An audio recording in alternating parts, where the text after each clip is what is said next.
Yo, what's going on, guys? It's Scott here, and today I'm going to be breaking down the Celtics offseason. So there's been a lot of talk around the Celtics recently, but I don't think the Celtics actually want to trade anyone. I think all this team needs is just another developed superstar, and I think like Gordon Hayward in the offseason would be huge for them. And trading their first overall pick is just too big of a risk in my opinion. So I think the Celtics should re-sign most of their players, but some of them probably don't deserve another deal. Amir Johnson probably should get another contract, but only if the Celtics can't find an improved power forward. Kelly Olynyk probably will get another deal, but not for too much money. Tyler Zeller has a team option for $8 million, and I don't think we should give him that money considering he's just a reserve. Green and Jerebko will probably get minimum deals, and the rest of their players will probably get re-signed as well. For the most part, I feel like the Celtics will just retain their ever-growing championship roster and then just add to it in free agency.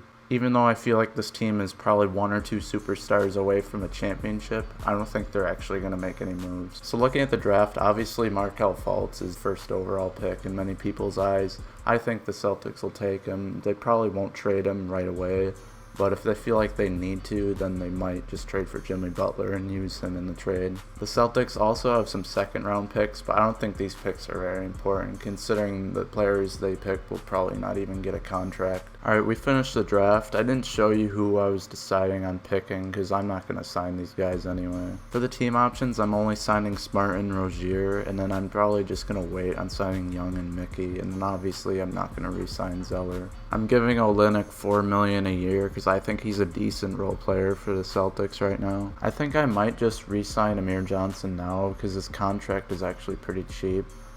Realistically, I feel like they'll just give him about like $5 million, so that's what I'm going to offer him right now. I think I'm going to wait to re-sign our free agents so we can give Gordon Hayward a good offer, and then after he accepts or declines, we'll just re-sign these guys. So Gordon Hayward probably wants a max deal. We'll give him about $27 million, player option at the end of it, and 4 years. I feel like we might have a chance because the Jazz didn't give him a 5-year deal. They only give him a 4-year deal, which is pretty surprising. I forgot to mention I accidentally gave Amir Johnson an offer. I'm just going to decline this now. Wow, it looks like Gordon Hayward decided to go with the Jazz. Let's see if we can get anyone else in free agency. I'm going to try and give Blake Griffin an offer, but I feel like he'll decline. Blake Griffin accepted another offer. Let's see if we can trade for Jimmy Butler maybe. So since our free agent options decline, I'm just gonna try and re-sign the players we already had, and then I'll trade for Jimmy Butler after we have them all. So I re-signed everyone we had before, but I feel like we should still get someone in free agency. I'm gonna try and find a trade for Demetrius Jackson just to clear some cap space. I feel like Serge Ibaka would be a perfect player for the Celtics right now, so I'm gonna give him $20 million, 3 years, and no team option. Serge Ibaka accepted. So looking at our team right now, Ibaka can easily slide in at the power forward. Alright, it's right at the start of the season, so I'm going to try and trade for Jimmy Butler right now, and we'll see what we can do here. We had to sim a few games into the season because Fultz was actually not allowed to be traded yet. I'll come up with my own trade and I'll see you in a bit. So we actually didn't have the cap space to trade for Jimmy Butler. I wish we did it in the offseason, so that's my fault. But you never know. I mean, maybe the Celtics could trade for Jimmy Butler mid next season. I'm going to put Ibaka in this trade just so we can match the salaries. Then I'll add Fultz and a first round pick.